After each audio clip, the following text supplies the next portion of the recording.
looking forward to this since going to the Classic here this past year in Fort Worth, Texas, and we're going to get into that here in just a minute, guys. But before we get going, we've got some business to take care. This episode is brought to you by Bruiser Baits, FireFly Outdoor Marines, YOLO Tech, Spear Point Hooks, Pro Line Baits, Joe Burns Rods, and Cornfield Fishing Gear. Guys, if you needing any kind of product to go fishing with, go check out these and use the discount code DECKTALK10 and get you a discount on top of that as well. But if you don't know, I am Colin Burnett. Pappy J. What's up, guys? We got a live giveaway tonight. What we're looking for, we're giving away the Bruiser, couple packs of Bruiser baits, the Outlander? Avengers. Awesome baits. Can't ask for nothing better right there. And what we're looking for, our guest, we're looking for his second day weight at the Classic this past year. Whoever are we going for the closest, or we want it spot on? Well, we're gonna look for spot on. But if nobody gets it spot on, we're going to do the Price is Right deal. Whoever comes the closest without going over is going to get it. And here at the end of the episode, we're going to ask Bobby what was his day to weigh in, the weight for his weigh-in. But guys, if you don't know, we have Bruiser Bait teammate of ours, Bobby Bakewell. Well, I also got to say, Bassmaster Classic qualifier for 2025 in Fort Worth, Texas, Bobby Bakewell. What's up, brother? Oh, living the dream, man. Living the dream. Pretty cool that you even get to say that. Yeah. Well, we were talking earlier, and you know, there's not too many people that can say they have fished the Bassmaster Classic. And your name will forever be on that list of people who have qualified and been able to fish a Bassmaster Classic, even though it didn't turn out the way that we were hoping for it to. But there's always next year, though. Yeah.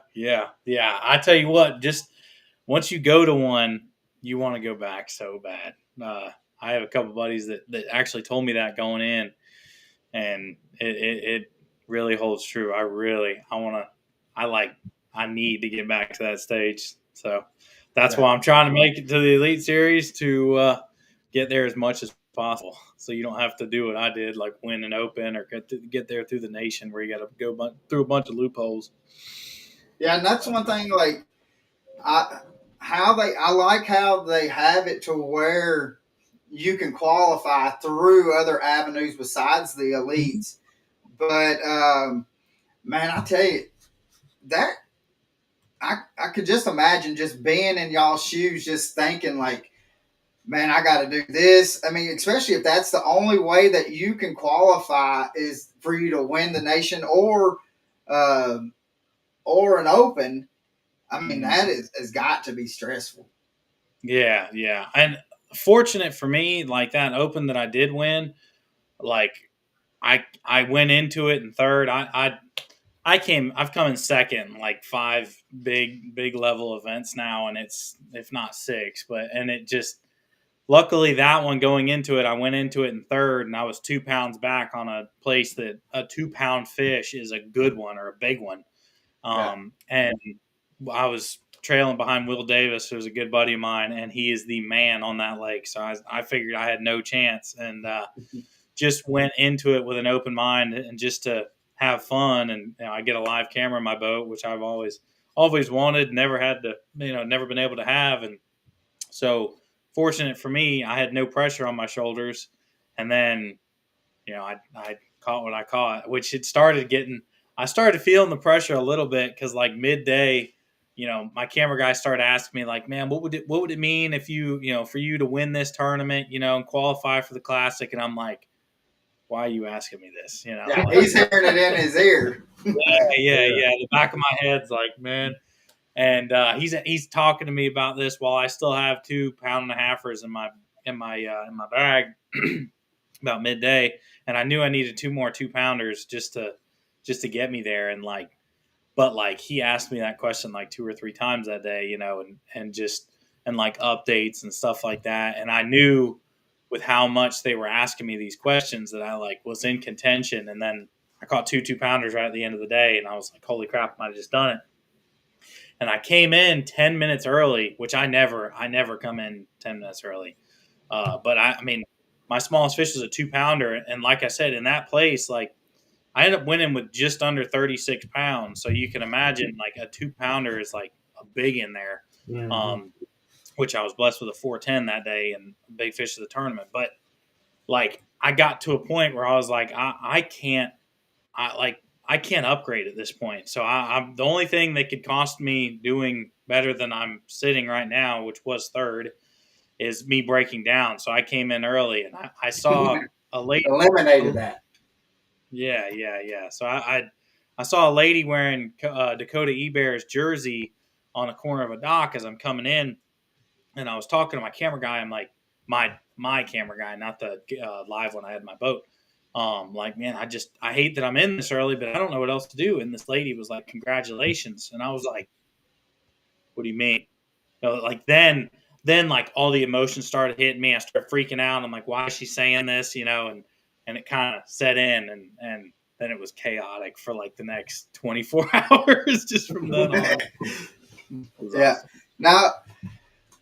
Now with the classic, you really do not have, for a week and a half, you do not have time to breathe because bass keeps y'all pretty busy, correct?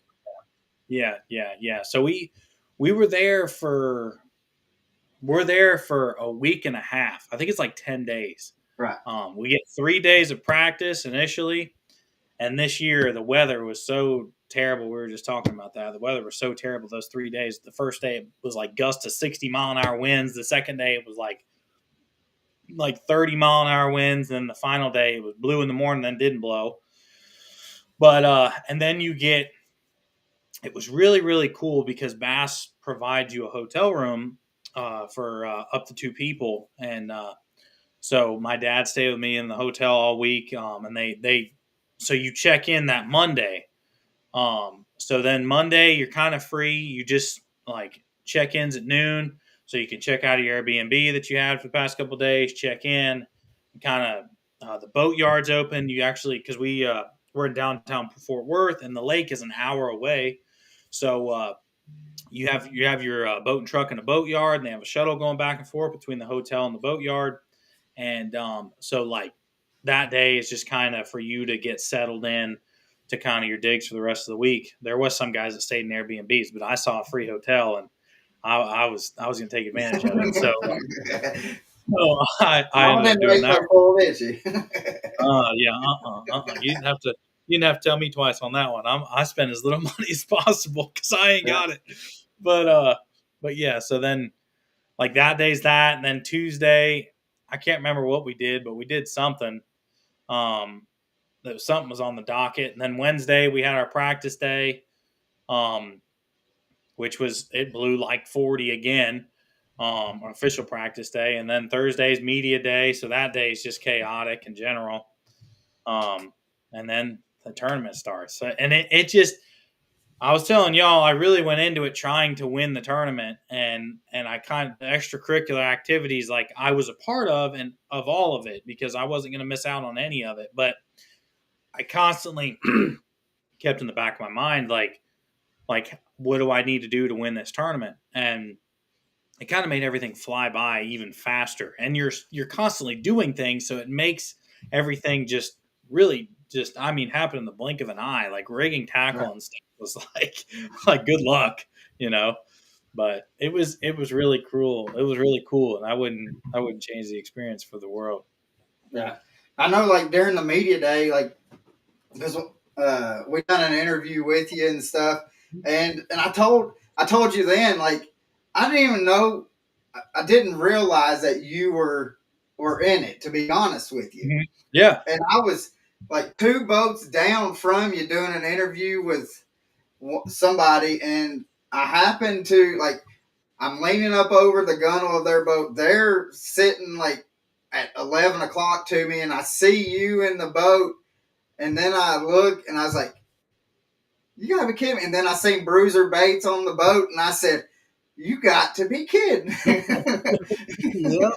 And Well, so, as soon as I got done with that interview, I was like, "I gotta go see Bobby." I said, "I don't mhm. want to leave him without at least telling him, hey." Yeah, And so, yeah, but yeah, I know it was for us. It was awesome to be able to see you there because that's everybody's dream is to yeah, be able to go and fish in the classic, and and to be able to have a Bruiser teammate to be able to accomplish that. yeah, To me, it meant a lot to me, and then to be able to see, and to interview, and to see the excitement. And I mean, to be honest with you, you held it together a whole lot better than what I would have, because I would have been a nervous wreck. I would have been because if you don't know, like the media day, they're on their boats, they're getting ready because the next day they are blasting off for day one, so they're mhm, tying stuff together and doing interviews in the same process. And I'll tell you, I'd end up, I'd cut the main line. I wouldn't, I mean, the taglines, I'd be holding it. I yeah, would be all shook up. I'm yeah. telling you. It was nice because I was a lot of people didn't know who I was, so like I didn't have to do a ton of interviews. Like there was a couple of the big name guys, obviously like Jochimson and Lee and those guys, like they didn't get to do nothing.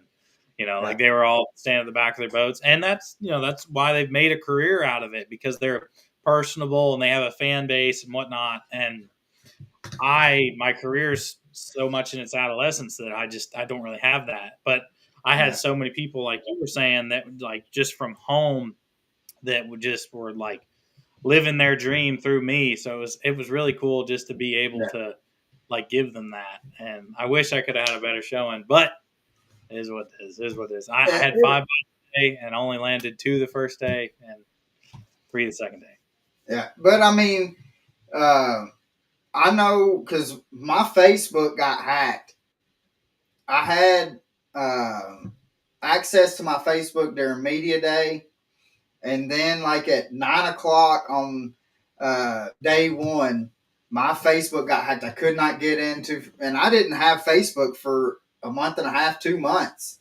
And Jesus. the last thing that I posted, uh, no, I take that back. The last thing I posted was your day one weigh in, because I got it back and I went live when you went on the stage, and so I had it. I posted it that night, and then that next morning I did not have it the rest of the time, and Mm, so I got hacked like 3 or 4 times. I got it back, and I'd get hacked like within 6 hours. I was hacked again, and that was a long mess. But that was probably one of my 4 posts that I had at the Bassmaster Classic, and it was, I mean, I tagged you in it, and then I tagged like Bruiser and Steve and stuff like that. But it was out of the few posts that I was able. I mean, I had never seen somebody say, "Congrats, Bobby," or "Way to go, Bobby! Go knock them out," or whatever. And so, I mean, it was everybody. The support that I seen, even just with me posting it, was phenomenal. yeah, it was awesome. It was awesome. Like everybody was rooting for me, and that just it made it that much sweeter, And we even I had 2 people that are very very close friends of ours, Cindy Joint and Boogie. They actually held a like a kind of a fundraiser for me, just to like raise funds for me to go to the classic. And I didn't ask them to do that or anything, and I felt bad taking people's money, but they're like, look, this is like people's opportunity to be a part of this. Like they really Yeah. want this, and we want this, so we're going to do it. So if you'll be a part of it, um, then we're going to do it. I'm like, okay, like shoot, like I said, I feel bad, but if you want to do it, let's do it. And it Yeah. was really really cool. Like all the people that came and stuff, and like supported me and whatnot. And then obviously all the text calls and comments and everything. It was really cool. But Yeah. and like just a bunch of people that I didn't even know, just like way to represent Florida and stuff. It was cool. 'Cause there's not a lot of guys anymore that are from Florida that are like catching them. I mean, John Cox, obviously, he's like our guy anymore, But like there's not him and Scott, which Scott doesn't fish pro tournaments anymore, but Yeah. they were like Well, the then two you guys. Right, and then you got Shaw's retiring at the end of this year, and so Yeah, but he's a legend. Yeah, he he's is. been fishing for Now I tell you, Bobby, we've had Shaw on here a couple times, and every time I go and I see him, whatever event that I'll see him at, he'll come up. If he sees me first, he'll come up to me and he'll say, "Hey," and we'll just start chit chatting, and it never fails. We talk about fishing maybe 5 minutes out of the 20-25 minutes that we're talking. Then the rest of the time we're talking about catching gators. So yeah, he goes out there and he gets paid to go catch nuisance gators. Yeah, I saw he posted a video of that. I saw it, Yeah. but I didn't know how much he did it. He uses active target to do it. Yeah, the active target, and that's one thing he was talking about. That's how he goes out there and finds them. Like if he said, "I'll just use the active target." He says, "It finds fish. Why can't it find a 10-foot gator?" That's right. That's right. I've caught two doing it on accident. I caught one. It was in a brush pile. It was like a little stick. It was on like a popka, and I missed it first, and I thought it was a giant bass. I was like flustered and everything. I threw back in there, and it bit it again, and I stuck it. And when I stuck it, I thought I had the lake record. And then it just started screaming off, I knew. But yeah, like that big target. But when they're laying against the bottom, you can't really tell. But yeah, when they're suspended like that, it's pretty crazy. Pretty crazy what you can see on that forward facing. Now, we've talked about this being from Tennessee, Georgia, North Georgia, Chattanooga area. We don't have anything in our lakes, river system that is harmful for life. Just plain out eat you. So how is it like? Because I go down to Florida every year and a couple times, and we'll do some fishing. I'm not saying that I'm comfortable with having gators by the boat. I'm definitely more comfortable than the first time that happened. Yeah. But how, is it just I guess it's just another day on the water for y'all just to have them. They don't mess with you. They don't. Every now and then you'll get, like, if you go to a place that doesn't get a lot of boats, I've had it happen like a couple times in my lifetime where like a really big one is like following the boat and it's like just more curious than anything. But trust me, if they get the opportunity to do something, they'll do it. Yeah. But like they got to get to like 13 plus feet to even think about you. But the majority of ones that size have seen so many boats in their lifetime, they stay away. You don't really see them. Yeah. But no, as far as like worrying about them, like you don't. Like the worst you got to worry about is one eating your frog. That's about it. But yeah, and like some guys will even like catch them on a frog, and then like the little guys, they'll catch them on a frog, and then they'll like take a picture with them stuff or whatever, or just hold them. I won't do that crap. Like if I hook a gator, I'll get it close and I'll cut the line. Like I'm not risking. These bad boys are what I make a living on, and I'm not risking them for a dang gator. So yeah, I'll tell you. Norman and I were down, and my dad were down in the Everglades and fishing the canals and stuff. And like the gators, like you can go down the center of the canals, and that's what we were doing, just going down the center. And like the width of the canals down there, guys, are maybe 2 boat lengths, maybe 2.5 boat lengths wide. Yeah. So one of us was fishing the left side, the other was fishing the right side, and the gators would come right down the center of the canal. And then once they get 25, 30 feet from the boat, they'll kind of go to one side or the other. Mm-hmm. And we had one, and this is the first time I ever seen gators. had one come up, and it was I I thought it was massive, but Norman was like, that's just like a 9, 10 footer. It ain't nothing. And I was like, it ain't nothing. But it went, all of them would go along the side of the boat, wouldn't even bother you. But this one come to the side of the boat, got to the back of the boat, and decided it was going to whip a U-ey on us and come up to the console and just face us. And so first time like being around gators, I'm like, I'm in a boat, I'm fine. So I got my GoPros going and I'm taking pictures with my phone. And Norman, he's 120 pounds soaking wet. And he said, I'll just let you know this. You are the meatiest person on this, or meatiest thing on this boat. So that gator's looking at you saying, do I make it? Is it worth the effort? Get on that turbo motor. Yeah. So, No, yeah. There's a couple of them you got to worry about every now. I guide at a plantation every now and then, like a couple times a year up in North Florida called Bienville. yeah. And they're like the round 6-footers, like the. I guess that's kind of like the teenagers of their lifetime. Like kind of half grown is like the 4 to 6 footers.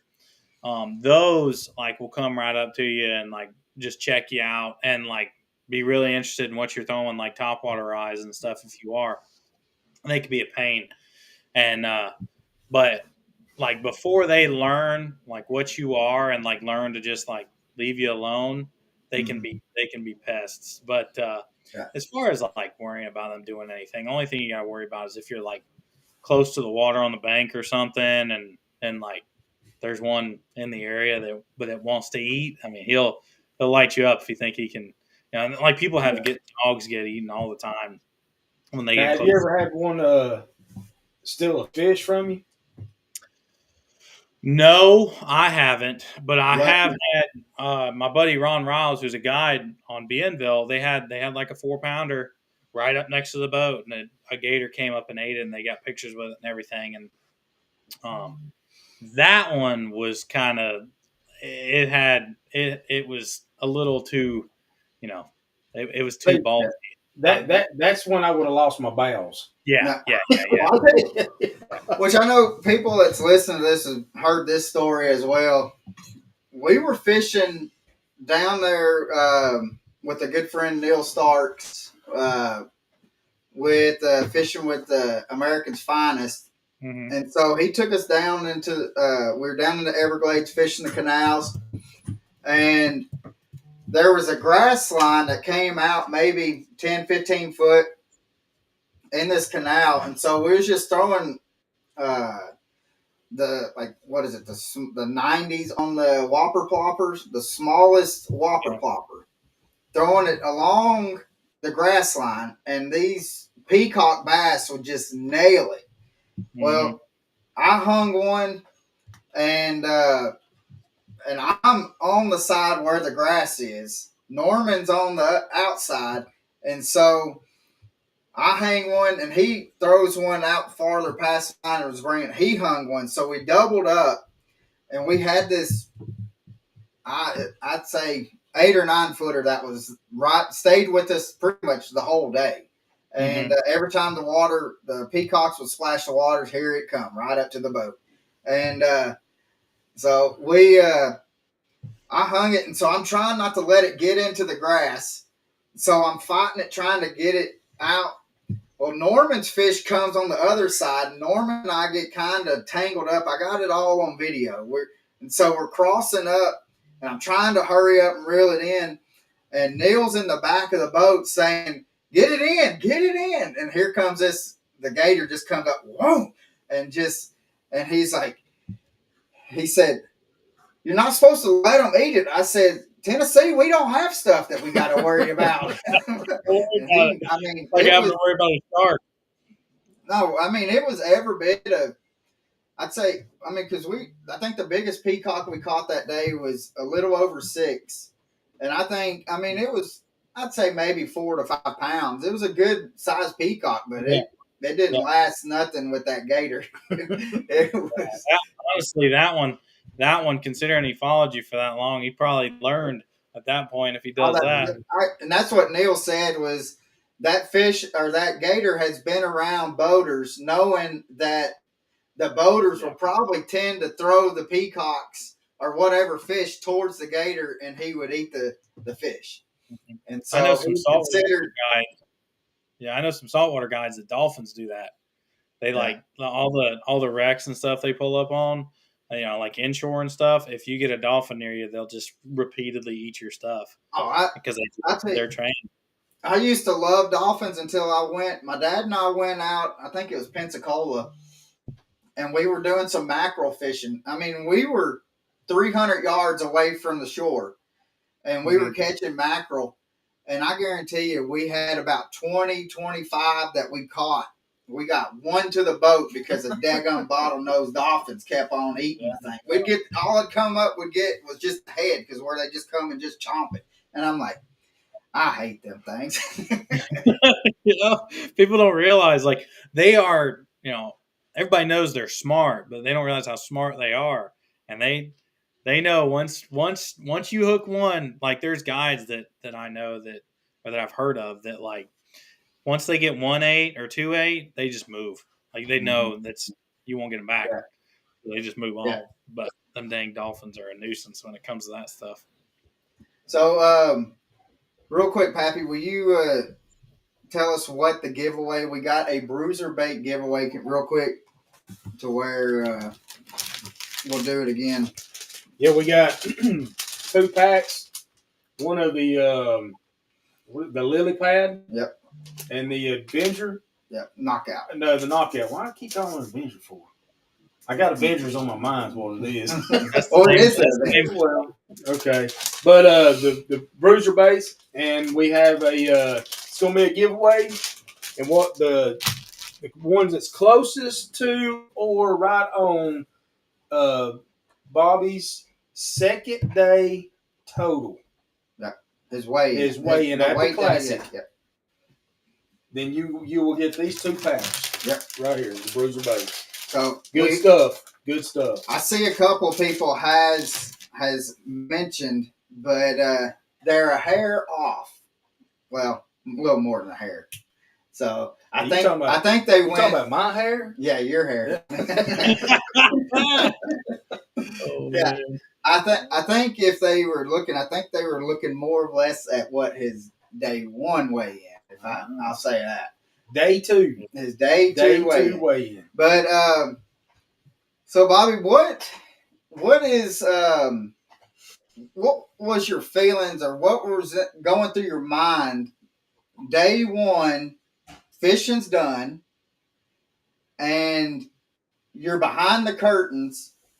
And then they open the curtains, and you have Mercer announce Bobby Bakewell for the Bassmaster Classic and pulling through the curtains and getting on the stage.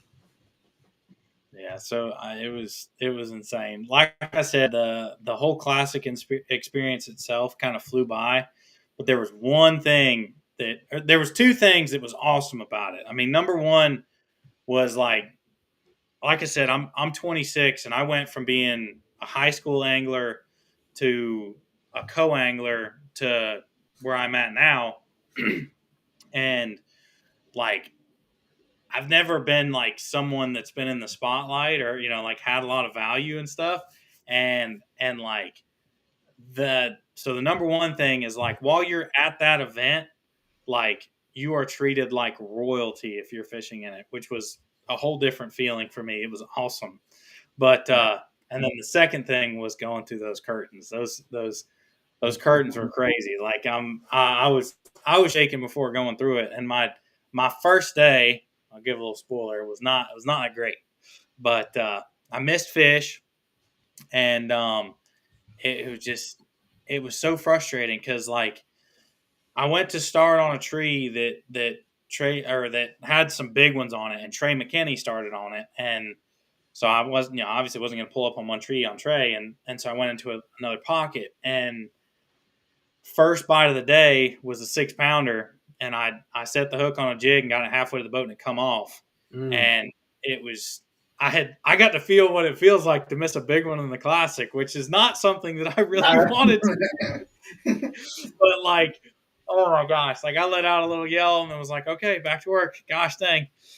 And I worked my way into the back of this pocket. And the thing that I've told myself to make me feel better is that when I went through there, the fish weren't positioned right in the trees yet. And I got to the back of the pocket, and Trey McKinney followed right behind me. I mean, right behind me. And did absolutely nothing wrong.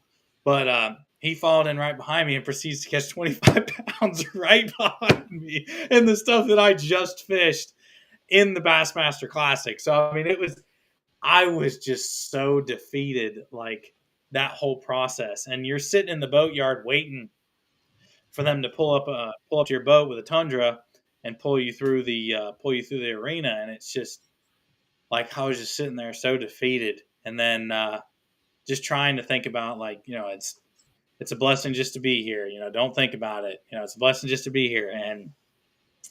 And they announced my name and everything and pulled through there.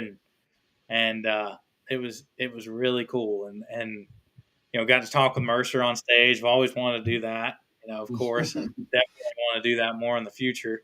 I was about to say, hopefully one of these days you're going to be talking to him every tournament. Yeah, on a regular basis. That's the goal. But yeah, that was so cool. I mean, that was insane. It really was. Yeah, because I mean, I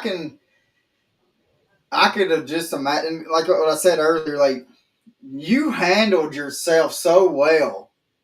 I mean, because again, I would have been a nervous wreck. I mean, I probably would not even had a chance to even lose that 6-pounder because I probably would have forgot to hook set the thing. Yeah. But I mean, I can imagine, and just talking to other anglers and stuff, but you got that high anxiety and stuff right there when everybody's at the launch, but once they call you and you have blasted off, it's just another day. And so I can only imagine, though. I didn't know that Trey was right behind you, and then he comes out and spanking everybody on day one. Yeah, and they actually had me on live. It's Trey catching like a 5-pounder, and then like they cut the camera, like looks over to my boat, and I'm putting a 2-pounder. And it's like, man, that looks like a good one. I'm like, yeah, I wish it was, but that's when you go, and I mean, you're from Florida, so you know how to do the rolling measurements. yeah, right. It was rough, but I mean, he's really cool. I know Trey, and he's a really, really good dude, and he is a phenom in this dang sport. He is a fishing freak, but and he got to the back of the pocket and was like, "Bobby, is that you?" I said, "Yeah, man." And he's like, "All right, I'll get out of here, buddy. I'll get out of here. I won't get in your way." I said, "Man, this, you already got a fat bag at this point. Do what you got to do." But and I asked him what he had, which I wish I wouldn't have, but and he told me, but which I could have figured because he had an entourage following him, and they were hooting and hollering, behind me for a while. So that was a feeling in itself. But that place was not a place where you got a lot of bites, and like with the wind blowing as hard as it was, it really narrowed down what you could fish. And I fished a lot of new water the first day, and I knew I was only going to get, like, a great day was going to be like 7 bites. But I knew more than likely I was only going to get about 5 bites, and I had 5 bites the first day and only caught 2 of them. And that's the name of the game. I went into it to win the tournament, and that's what I knew I had to do to win. And that's one thing. Like when we were doing the interview with you on Media Day, that was one thing that you said was, "I'm looking for 5 bites." Mm-hmm. And you said anything that I get over 5 bites would be my blessing. And and I mean, that was you was right on the nail with that. And I mean, I hate the fact that it didn't turn out again the way that we were hoping for it to turn out. Yeah. And because it definitely would have been nice, even just to see you out there on Sunday. I Yeah. mean, Yeah. but and I imagine the bank account would have liked it too. So Yeah. Yes, it definitely would have. Definitely. Would have. I will say, like, just for showing up to that tournament, you get $10,000 as soon as you launch your boat the first day of the tournament, which is a crazy feeling. So that was another thing. Like when I didn't catch them the first day, I was like, well, at least I got that to fall back to, which is not what you want to think about at all when you're at a tournament where 300 grand's in is first place. You want to go to win. That's a very rare tournament where there's no points on the line, there's no layups. You just swing for the fences. yeah, So I did that. So I have zero regrets as far as that goes. But I've had a lot of close calls in my life, like second places and stuff, and I feel like they've matured me as an angler more than like I mean than doing well. I mean than winning the one tournament that I did. It made the winning the one tournament that I did win that much sweeter because things finally just went my way. But because to win a tournament like a tournament at that level, like just everything has to go in your favor. Like you can't miss fish. I didn't miss fish really at all that I hooked that entire week at Martin, and you just have to make all the right decisions. Like people underestimate how much of a mental game fishing game is, but it's like 80% mental and 20% just putting them in the boat. But just making the Now, right decisions at the right time is a huge I know deal. you had said earlier that you was kind of limited on where you was where you could fish at because of the wind and everything. But that mhm. morning, did you already have a couple spots that picked out, or that maybe you was kind of going back and forth on, or any? And if so, how did you really say, okay, I'm going over here to fish this spot and not over here? Yeah. Well, that tree that Trey started on was like that was my best starting hole that I was going to start on. Right. That was out of the wind. Honestly, the majority of my quote unquote juice was like on the windy end of the lake, and so I really just planned on not fishing that the first day. I was just like, I'm not even going to bother because I'll just be spinning myself out, battling that wind. I'm not going to do it the first day. I'm just going to fish on the calm side of the lake, try and stay calm. I know what I had. I knew what I had to fish, which ended up just being pretty much timber. Like the fish were kind of staging pre-spawn. That and some rock piles mixed in. I knew what I had to fish to get the bites that I needed. So if I had to fish new water, it wasn't going to break my heart. So I wanted to start on that tree, and then Trey was on that tree, and I had already run into this creek. So I was like, well, I'm just going to fish this finger. Screw it. I didn't even fished it before, and I started working my way in. I missed that 6 pounder, and I'm like, okay, well, fish live in here, obviously. And then Trey showed me that it was a really good bucket, but You had to learn the hard way. yeah. And then the second day that was like, I mean, pouring salt in the wound like crazy was, having a mediocre first day, me being out of the wind, like it's just a common courtesy to, like tournament etiquette to not crowd the guys leading the tournament or the guys up high in the tournament. So like the second day, all of the good numbers that I had, like my best spot from practice that I went to pull up on, I kid you not, I went to 4 waypoints like in a row. I pulled up on the first one, and Jockimson was sitting there. And I tell you what, you could tell if you were around Jockimson because he had a pontoon boat that was a ways off him, and they were screaming, Ozzy, Ozzy, Ozzy. It's like, well, I know who that is. But went to pull up there, and he was there. And then I went to pull up to another pocket, and Easton was there. I was like, well, I'm not going to pull up in here. And because they got camera guys in the back of their boat. But went to pull up in another pocket, and it was Corey Johnston, and he was in like second or third. And then I went to pull up in another pocket, and it was and Lee Livesey was in there. It was where he caught them all on the pink chatterbait. I caught a 6 pounder in there in practice on a chatterbait. And it was just like I had my camera guy with me, and I looked at him, and I was like, buddy, I said, I found the fish to win the tournament. I can't get on them. Like, I'm not going to crowd these guys. It's just wrong.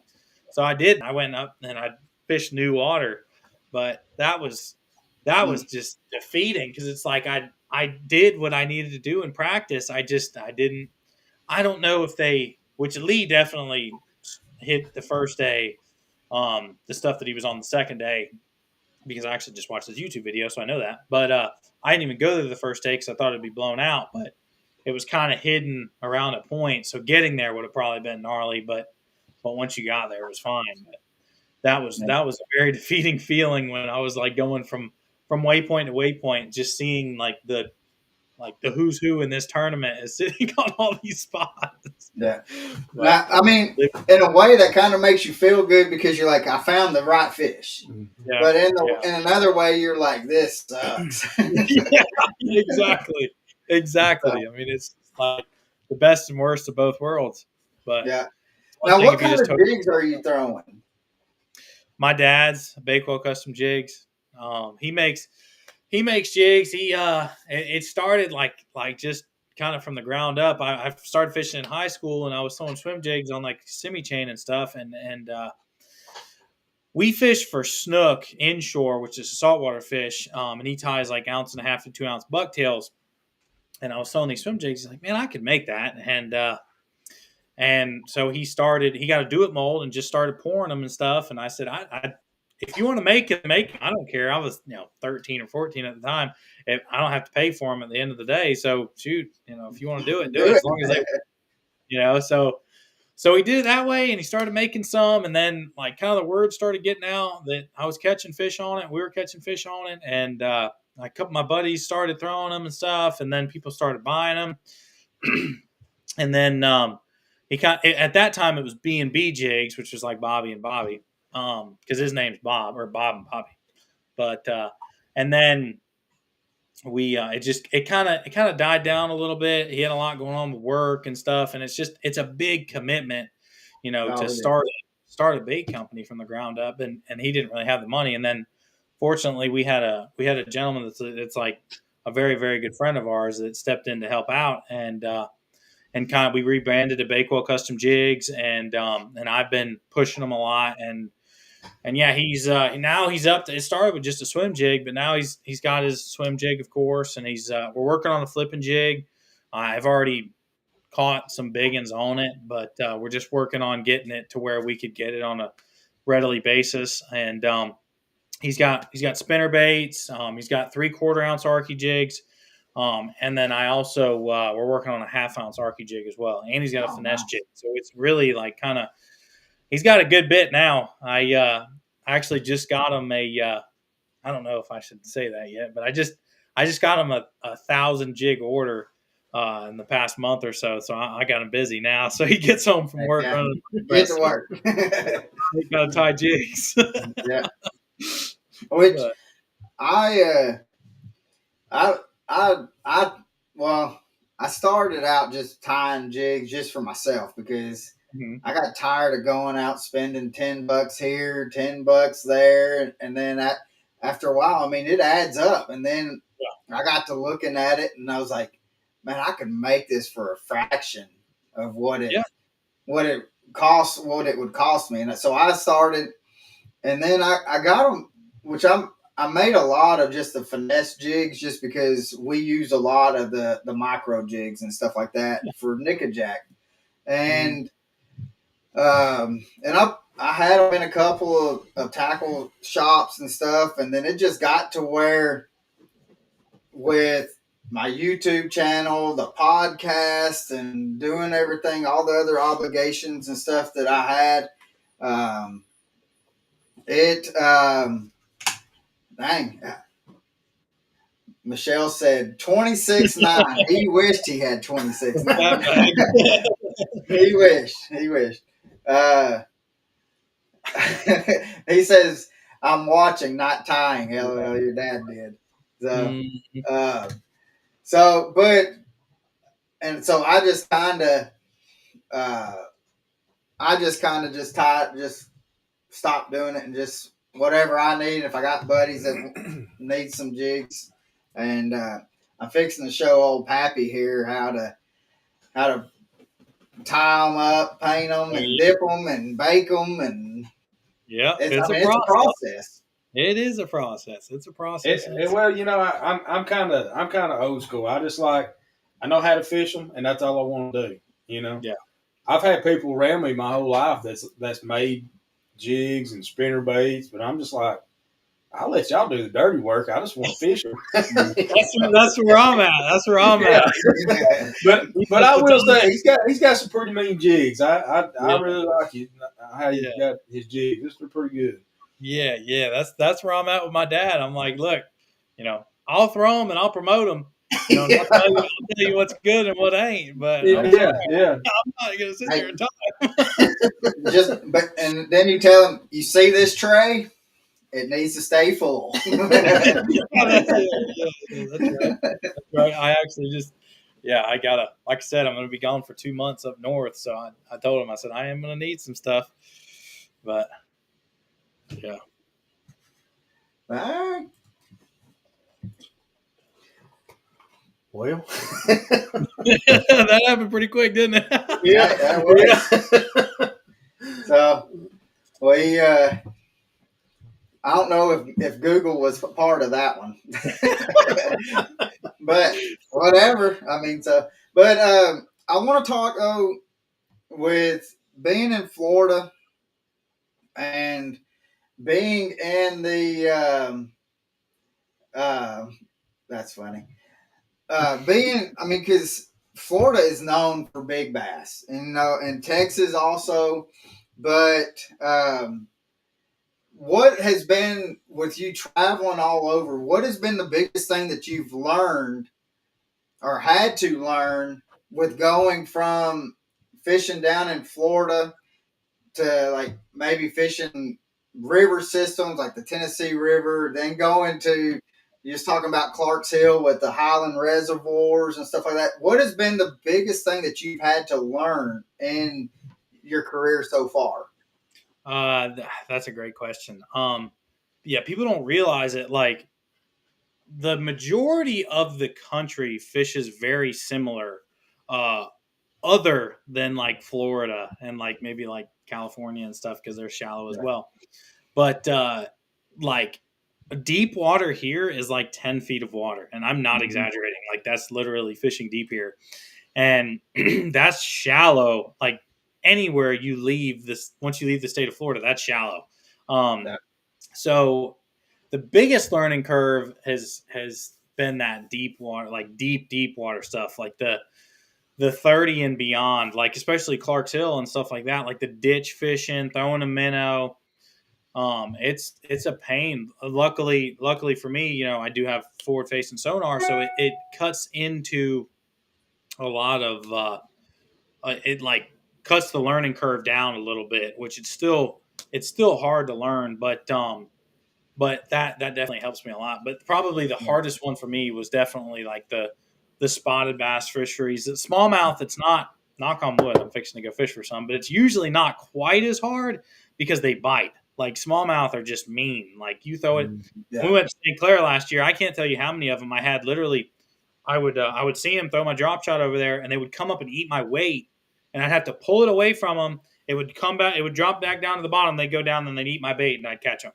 Like, I mean, those fish just bite. Them spotted bass, especially the herring eaters, like Lanier, Hartwell, stuff like that, where you have to, like, you get one cast or like one presentation where if you screw that up, you might as well move on to the next spot. That in itself is so hard to comprehend from somebody like me. Like Florida, you get a bite somewhere, you need to settle down, hunker down, and like work around that area because there's more fish around there. And in Florida, especially, you're not fishing for a ton of bites. You're fishing for 5 to 10 bites in a day.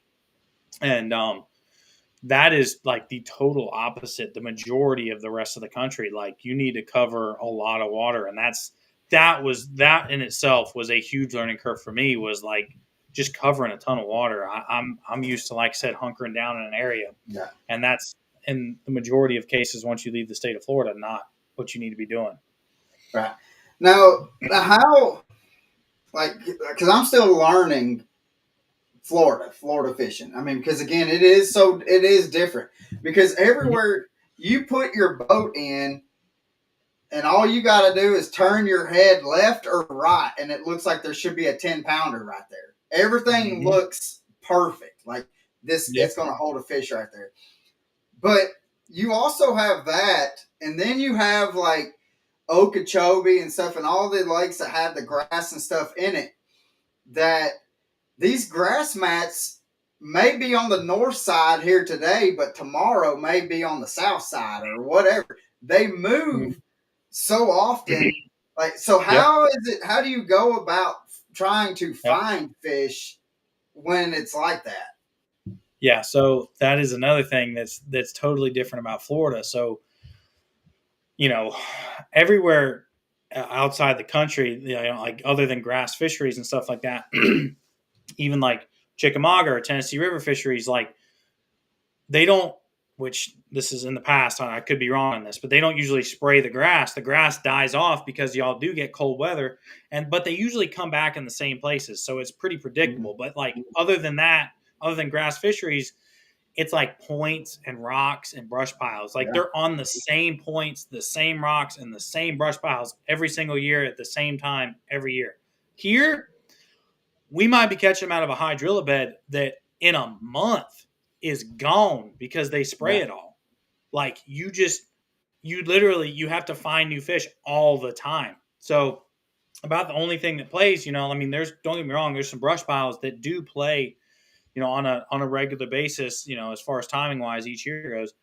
But the majority of what we do down here is fishing, like offshore grass and stuff like that, shell beds. And then not only that, your floating vegetation like hyacinth, pennywort mats, stuff like that, where you can punch, like you're saying, that drift around a lot and get sprayed. So it's like it's a double whammy where if past knowledge is almost like a waste. Yeah, it's useless. Yeah, literally, it is. And so kind of just knowing what I know in Florida as a whole and like what fish do certain times of the year, that helps me a ton when looking for fish and stuff like that. Which Okeechobee in itself, you mentioned Okeechobee, that is just a beast in itself because of how poor the water quality's been the past couple years. And there's only like a few places in the lake that actually play, which right now it's drawn down so low they are smashing them because the water quality is fantastic. But there's not a lot of aquatic vegetation, so like you'll have these accumulations of boats in these small areas where there is vegetation, and so just finding that. And unfortunately, when it is like that, it gets to a point where like people just look for the boats. Like that's the easiest thing to do in Florida. Florida's terrible about what we call snipers. Like you'll be on a shell bed or brush pile or something, and you'll go by and you'll see somebody reach up to that depth finder and freaking hit that waypoint button. And it sucks because you put all that time in looking for this one spot, and then you finally find it, and then somebody finds it just by riding by you. Yeah. Which now obviously that's not the majority, but there is a few that do that. That's pretty rough. But I mean, as far as finding fish goes, like you have to know what they're doing that time of year. This time of year, summer, dog days, the water temps are in like the 90s. So it's really a grind, and you have to know what those fish get on this time of year. Like brush is a really big deal, and just stuff that they can hunker down in, and or like some grass that cools the water down for them. Shade lines, docks, stuff like that. So just knowing that and what they get on each year, that's kind of the best way to attack the fishery. Majority of the time when they come to Florida, like these big tournaments, it's around pre-spawn or spawn. So knowing what zone or what those fish are doing at that time really has a lot to, it depends a lot on water temps, but just knowing like what they're doing on a certain water temp, that helps a ton, whether to chase pre-spawners or just chase spawners, stuff like that. Yeah, because like here we'll have like our spawn. We usually go end of March till maybe first, second week of May. So we probably have roughly a month and a half, 2 months. But down there, y'all spawn starts. Like December to like I've caught now. Okeechobee's its own beast. I have literally caught fish spawning in Okeechobee in June, the very beginning of June. But like Florida in a whole, it's like they'll start in December and like go until April or May, depending on how hot the water temps are and stuff like that. Like it lasts a long time. Which don't get me wrong, there is a month window or a couple week window where it's the wave of fish, like the big wave. And when that happens, it's dumb. Like we had a Toyota on Okeechobee this year at the beginning of the year in February that like we hit the nail on the head. And there's the some weight, massive bags. yeah. Like I had 29 pounds the first day. And my buddy he had like 25, and he struggled the second day, and I want to say he had like 8 pounds or something like that, and he didn't get paid. Which in that lake, if you have 30 pounds for 2 days in the past few years, you were like making the top 25 in these Toyota Series events. So like that was one of the rare occasions where we like hit the nail on the head, had a warming trend, had a moon, had everything perfect that week, and it was a smash fest. But Heck yeah. So how excited are you to go here?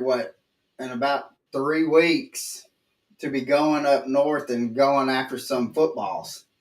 very, very, very excited. I'm hoping I'm hoping just to get past Chesapeake Bay, because I've never been there, and the opens, the new rules for this year, we can't get any information, and so I have no preconceived notion. I haven't even really been watching any YouTube videos yet, because it is still a month out. I got plenty of time, but so like I don't really have any preconceived notion other than it's tidal and it's a grass fishery, which I like fishing grass, so that's good.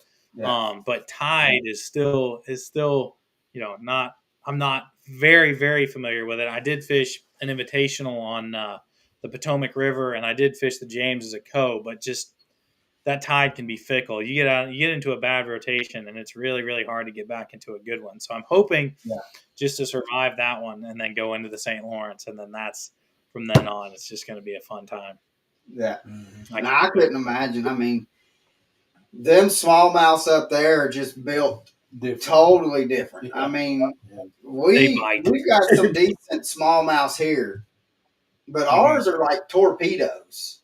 Yeah. To where up there, they're just massive footballs. Yeah. And the thing is like, I've seen some videos. I've never fished up there. I do want to go and try it out. But to see, to me, it's hard to imagine being able to look down 30 foot and see rocks just moving. so I mean, I mean, I don't know. I think it'd be fun to be able to hook into some of them. But yeah, they're a blast. Like, I don't believe we're allowed on Lake Ontario this year in the open. In fact, I know we're not. But so I went there for like a 2 or 3 week stretch 2 years ago. I had a invitational on La Crosse, Mississippi River, and then there was a Toyota like 2 weeks later on St. Lawrence. So me, Christian Greco, a buddy of mine, and then another buddy, my camera guy, we rode to the St. Lawrence and stayed there for like 2 weeks. And me and my dad flew up, and him and my camera guy went out on Ontario one day, and I got to like witness what was truly special about that place, because I didn't know anything about it other than like I heard a couple guys say like just go to the islands. I was like, okay. Yeah. I rode out to the first island and just started scoping around, and we had 25 pounds by noon. I mean, it was ridiculous, like just dumb. They bite, which of course, like when you have a multiple day event, don't get me wrong, like once you start getting later in the tournament, like once practice goes on and then the tournament starts and everything, they get a little harder to catch. But like initially, it's just so much fun because they're just so mean. They just bite, and especially that St. Lawrence. They're, like you said, they're built just insane there, because you got river smallmouth that are eating them gobies, and I was gonna say And the thing is I mean, because here we've got a lot of bait fish, A lot. Mhm. and but there they got like them zebra mussels and the gobies, Mhm. and I don't know if it's the combinations of them, but them gobies are just nothing little fat little things that Yeah. they're just. I mean, it's just straight protein that they're just. Well, that's what I had read about the gobies, that it had when they first had got introduced or had come into the whole fishery, Mhm. that people were worried that they wouldn't like them. The smallmouth wouldn't like them, but then they started. I got Then they news just for you. started, They were wrong. evolve. But this was like years and years ago. Oh yeah. And now that's like their main source. Yeah. Oh, yeah. Well, that and I think I read somewhere that the zebra mussels was brought on accident. It was on a ship or something like that that came in. That it came off the bottom of a ship or something like that, and that's how they were introduced into the Great Lakes. Yeah. And I don't know. I don't know It's what it amazing. is. Mhm. Like St. Clair, last year, I've never seen water like that. It's like the pictures and stuff you see of like I don't know where it is, but like the tiki huts and stuff that are at like a vacation place that the water's just blue, and Mhm. that's what it is. And you could literally see the bottom in 20 foot of water. It was That's crazy. ridiculous. Like, and it shows a lot, especially in like forward facing, like, and they're so mean. If you see a fish in your beam and forward facing, like if you have to move off that fish to see your bait, like you missed, like reel in, whatnot. I had them literally like I would miss a little bit and like lose them, and it was because they were going to my bait that was a few feet away from them because the water's so clear and they're just mean as hell. It's so Mhm. much. I can't Yeah. wait. Can't wait. So I want to give you the opportunity because I know that you couldn't do this if you didn't have the sponsors. So I want you to be able to give your sponsors a shout out, in which we've already talked about Bruiser and stuff like that. But I know you. I've seen your jersey. I've seen your boat, and so can you tell us like some or just list us out your sponsors? My dog's trying to get its 15 seconds. Yeah, I mean, it takes an army to do what I do. I went full time a couple years ago, and doing this full time is very, very hard. So we're pretty much sponsor driven. So yeah, I mean, my title sponsor is Worth Industry. They're a fastener company. They're all over the world, and they do everything from stainless to all kinds of different things. But I have a list of them. Senko sticks. I got on with them this year. I have a discount code.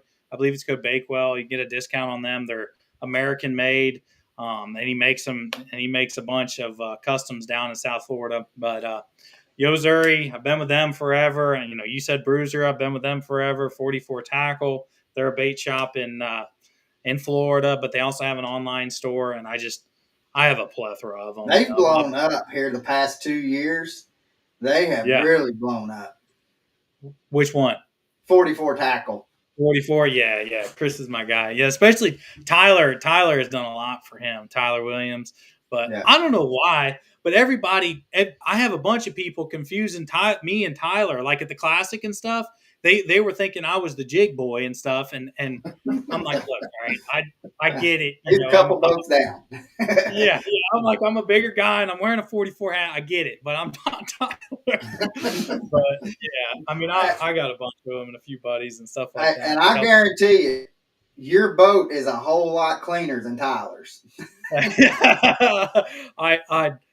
I don't know that that's true right now, but in that tournament it definitely was. But I tell you, yeah. And well, the thing about it is all you have to do is look at y'all's feet. Whoever has shoes on is not Tyler. Yeah. I get hell all the time. I got a flip flop tan from hell. You'd think I was wearing flip flops without even wearing them because that's all I wear down here. But yeah, Tyler's my buddy. He's a really good guy. Yeah, I've known him for a couple years now. he I think the past 2 years he has grown to be one of my favorites to watch on the elites. And I tell people like he is very underrated as an angler. He's genuine, yeah. And It's amazing how he catches fish everywhere. And don't get me wrong, he has a few techniques that he's good at, but there's one that if he can catch a fish on a jig, that's all he's going to do. Oh, yeah. And I got news for you: if he can catch him on it, you better watch out. Yeah, you're in trouble. And that's the thing. Yeah, and because I'm like, what was it? I seen him at Wheeler.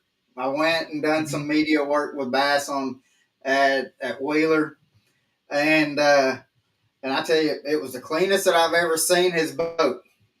I'm saying this, but I guarantee you, he had 100 of the jig knockers to knock those jigs. He had them all over the deck of the boat. There was plastic still all over. And and I told him, I said, Tyler, this is the cleanest I've ever seen your boat. He says, yeah, I cleaned up a little bit. He won the tournament. Go figure, right? Yeah. And then another thing is like he's got like my work fan. He's got it's a Milwaukee fan, I think, that he has, and especially when it's a hot tournament because he's from Maine. He's not used to any of this heat and humidity, and he'll have the fans sitting up there at the front of the boat just blowing on him. He is a hammer though. I really enjoy watching, and I don't know what it is. I like seeing shallow water anglers, and I love watching jig fishermen, and because I guess it fits more at home especially for how I grew up, and like Pappy and I, we kind of fish very similar.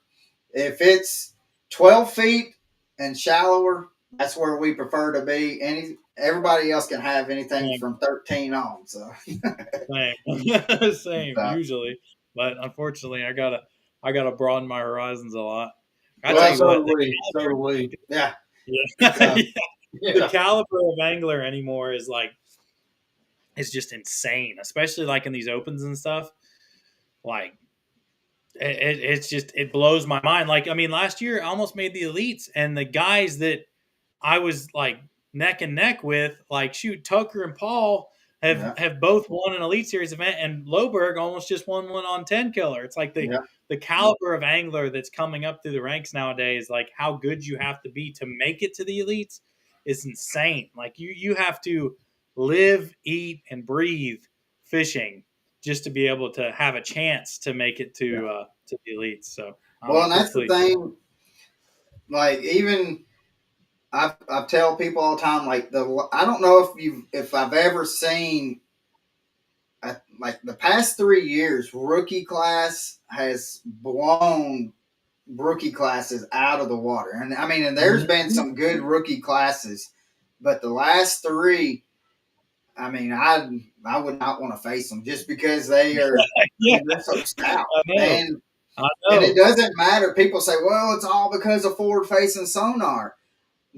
They don't care. It don't have to be forward facing sonar. Just because they'll go and they'll beat you by 15, 20 pounds on a forward facing sonar tournament doesn't mean that that's all they can do. Oh yeah, 100%. Yeah, I qualified for an ultimate angler tournament on Gunnersville at the end of the year, and it's no forward facing sonar, and I'm looking forward to it. Just a different change of pace, which don't get me wrong, I fished at home without forward facing all the time. But in that Tom Bigby River Open we just fished, I fished that whole thing without forward facing, caught them all on a frog. But I'm really excited for that one because, I mean, that's a special place in itself, and it's probably going to be a smash fest. So, the thing is, on Gunnersville, and which I've talked to Chris Lane and stuff, and he even said this himself, like Gunnersville is probably on the Tennessee River is probably the closest thing to a Florida fishery because you have so much grass on Gunnersville that you could just sneak up into a pocket and you could flip for days, and Mhm. you go and you catch a good limit off of it. Oh yeah, oh yeah. And the frustrating part of it is, a good limit might be, upper teens to 20 pounds, but that might not get you anything in some of these tournaments. You know, Nah, like I especially mean, I know they have been. I mean, this year Gunnersville has really showed out this year, Yeah.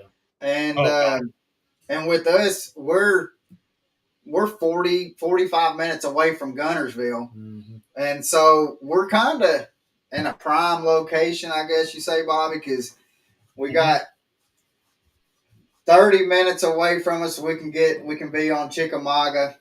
25 minutes we can be on Nickajack, and then 40, 45 minutes we can be on Gunnersville. So it all yeah, kind of depends on what beast you want to tackle. yeah.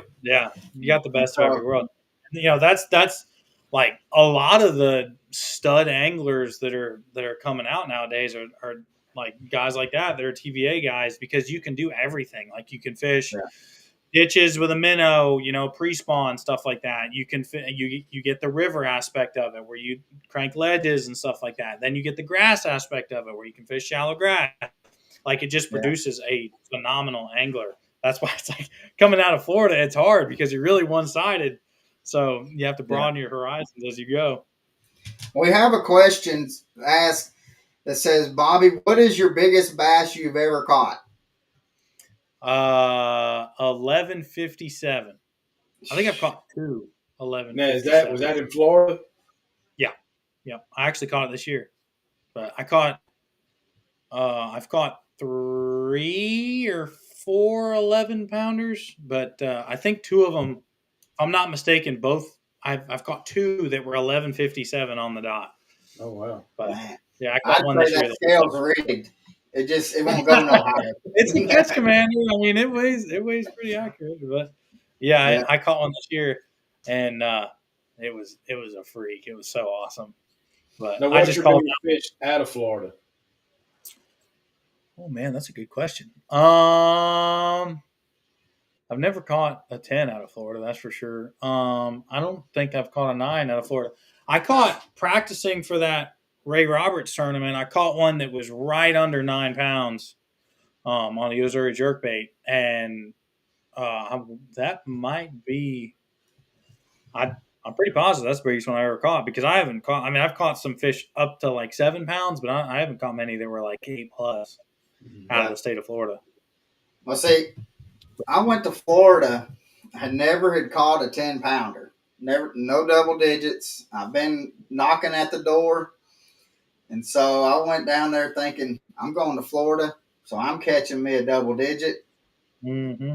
I went down there. The biggest thing I caught was a 6-pounder. And I was like, man, I could have done this back at home.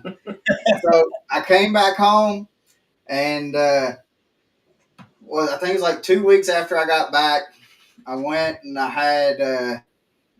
had caught a high 9s, almost a 10-pounder. I had an 8, and then I had, what was it, like a 5 something for like whatever it was. I had 22 pounds and 3 fish, and I had one that I know that was over 10. It was about 10, 11 pounds is what I was. Had it up to the boat, and my dad's going to call me here after this podcast because I'm back to fishing again. But he dipped the net, and the fish was going up underneath the boat, and so he hurried up to get the net down, and all you heard was my Demiki vault hitting the metal on the net, ding, and it goes flying up over. And he still cries about that. He'll call me. He says, "You had to throw me up underneath the bus again, didn't you?" So, yeah. but That's tough. It's scary. It's scary being a netman at times. Like I actually knocked a fish off for a co-angler this year. I can't remember where it was. It might have been, I think it was Seminole in a Toyota. It was like a 2-pounder. Don't get me wrong, but he ended up not coming in with a limit, and I felt bad because I was using one hand and it was a 2-pounder, so I wasn't thinking much of it, and then it ended up hanging the bait on the net and coming off, and I was like, I'd never experienced that before. yeah. I was like, man, I'm sorry. Like now I know these co-anglers feel all the pressure when they got a net on. So, But but I've got one 10-pounder and caught it on chick. And but good place. last year, I thought I was gonna get another one last year, but I think I had 6 9-pounders last year out of Chickamauga, Damn, and that place is giant. so then we got a buddy of ours that he goes and he's a guide, and I think this year he's putting 56 double digits in his boat as a guide. It's insane. And so That place is the perfect storm because you got Florida strain and they're river fish, so they're just built like tanks. Mhm. So it's got everything. It's got the big four. It's just got everything, and they catch meatheads out of that place. Yeah. And well, they just dropped some more Florida strand into it to get. They done Florida, and then they done that northern bass. They figured out that first that they call it the F1 out of that gene, it makes the biggest bass they get massive, and which he caught one here last January that was 14. I think it was like, I think it was 1470 something is what he caught. And he was on a guide trip, and he says all I was doing, he said I just had a little swim jig and a 2.8 contact that I was just dragging along this ledge as they were just. He said I had my clients on the front of the boat, and they were fishing out front. And he said I seen this log on this ledge, and he said I thought I hit that log, and then I looked at the line, and it was just going out towards the channel. He says last thing I knew, logs didn't move like that. And so he hooked up, and it was 14. I mean, it was high 14s that he caught. And so ended up being the third biggest bass in Tennessee history that was recorded. Jesus. I want a teener one day. That's on the docket list for sure. One day I want a teener. But it took me forever to catch a 10. I didn't catch a 10 until I was like, I don't even know, like 20, 21 or 20, somewhere in there. And I've been fishing my whole life, but I caught a ton of 9s, but then I finally once I caught 110, then I've caught a lot. And I've caught multiple 10s out of one lake that it's just got a bunch of gizzard chat in it. I mean, that's a big deal when it comes to growing that giant fish. It's just the forage. Well, and the thing that I've noticed with catching the bigger bass that I've caught here in the past 3-4 years or so, that the bite on it is so much different. And like especially like up here on chick, like that bite is just almost just like a little tick. It's not like how like you'd have a 2 or 3 pounders or less that they're just coming up and just meleeing this thing. It is such a subtle bite. It's like they're just inhaling. It's not that they're really trying to do anything. They're just inhaling, just sucking it in. Yep. Minimal effort. Yeah. Minimal effort. So, well, Bobby, I really have appreciated, and we do have a winner, but Michelle got it on the nose. yeah, but I'll probably end up because Michelle, I don't know if she came in here and looked at my where I had it written down. She didn't, but so I don't think it'd be right for me to give to give the baits to her when it's actually just going to go hang up on my wall. So okay. So, I didn't So know in other words, disqualified. yeah. So I didn't know that. and we hear her she's in there cooking dinner, and she's over here saying boo. She's disqualified. So what we will do, the closest that I seen was Steven Sturgeon. So Steven, I will message you. I don't know. It looks like it's on. I will message you, Steven. And if you could send me your address, because everybody else that I've seen on my Facebook and everything else, he was the closest one, even though we did say we're not going over the Price is Right rules, but he was by far the closest. Now, are we going to reveal the weight? Yeah. So Bobby, what was your day 2 weigh in? What was your weight for day 2? I had 3 fish for 17.7.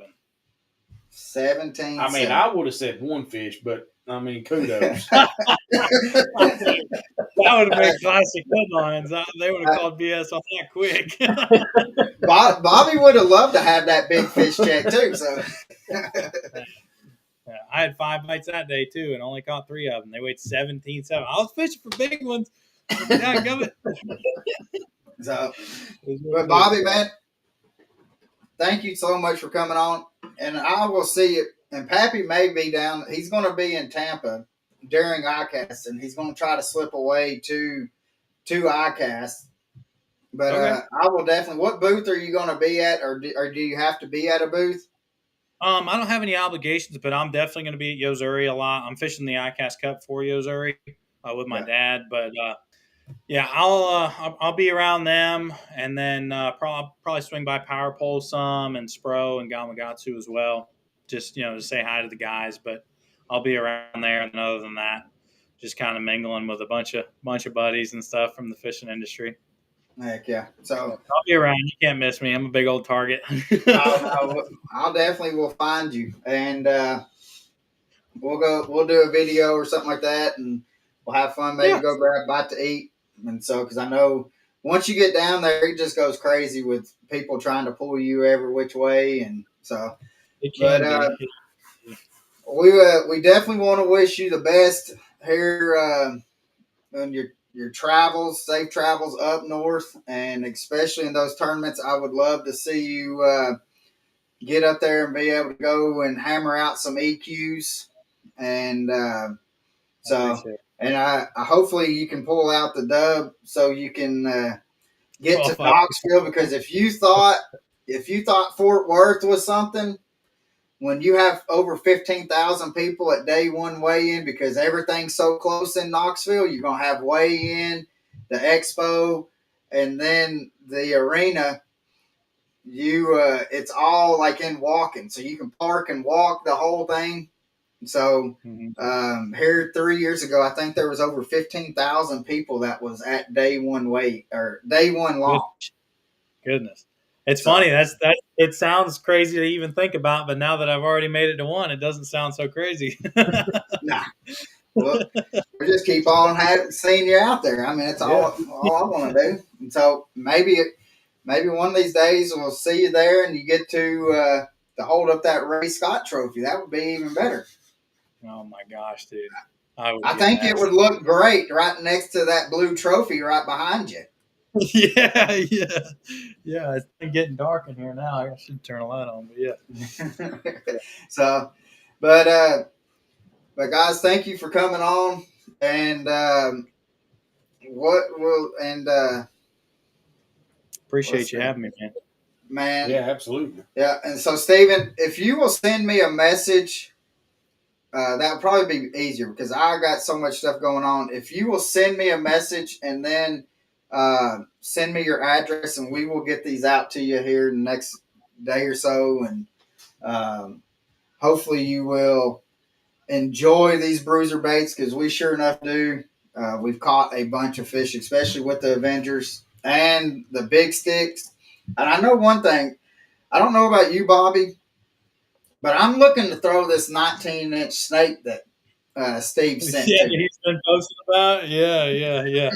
I've got one in my boat, and I'll be perfectly honest with you. I'm not gonna lie. I haven't thrown it a bunch, but like everybody that gets in my boat, I've like shown it to them, and they're like, "What in the hell?" And he's been selling the hell out of them, and he catches them all. I need to work it into my arsenal. Hold on. Watch it. Yeah. I got it right here. Yeah, I seen this thing and I was like, what in the world? Yeah. He's been selling the fire out of them recently. Yeah. It don't look that big in the camera. Well, how big is that one? Because he makes a 17, I think a 19, and then he makes 3 sizes, and they're all massive. Yeah, and the thing is, and I told him, because he sent it to me, and through Norman, and Norman was going to put it in my boat in like my rod locker or something like that, curl it up like it was a snake, and so but then he asked, I was talking to Steve, and he said something to me about it. He said, "You going to throw it?" And I said, "Heck yeah, I'm going to throw it." Yeah. I said, "What's even better? You're going to just throw it on some matted grass. I mean, you don't even have to, this thing's heavy enough as it is. I mean, throw it weightless and just bring it over top of the matted grass." I said, "Yeah, they'll eat it." So, I've caught the fire out of him on that big nasty that he makes, which is 14 and a quarter, pretty much 15 inches. And that's only an extra 2 inches. You know what I'm saying? In the grand scheme of things, like I guarantee you, it catches the fire out of them. And because I've caught and ate a lot of them on that big nasty. I love that thing. Yeah. Yep. That one. And that tail, I've got video and stuff of this tail with having it on like as a Texas rig, and this tail is phenomenal. Just how it even, especially I guess with it being, I haven't done it on like a pond where there's no current or anything like that. But this tail, especially in that current, it just stays moving, and it's phenomenal. Yeah, he's got that one down. That's right there, guys. Is one of the best Carolina rigs. I was gonna say, imagine that thing in Carolina rig.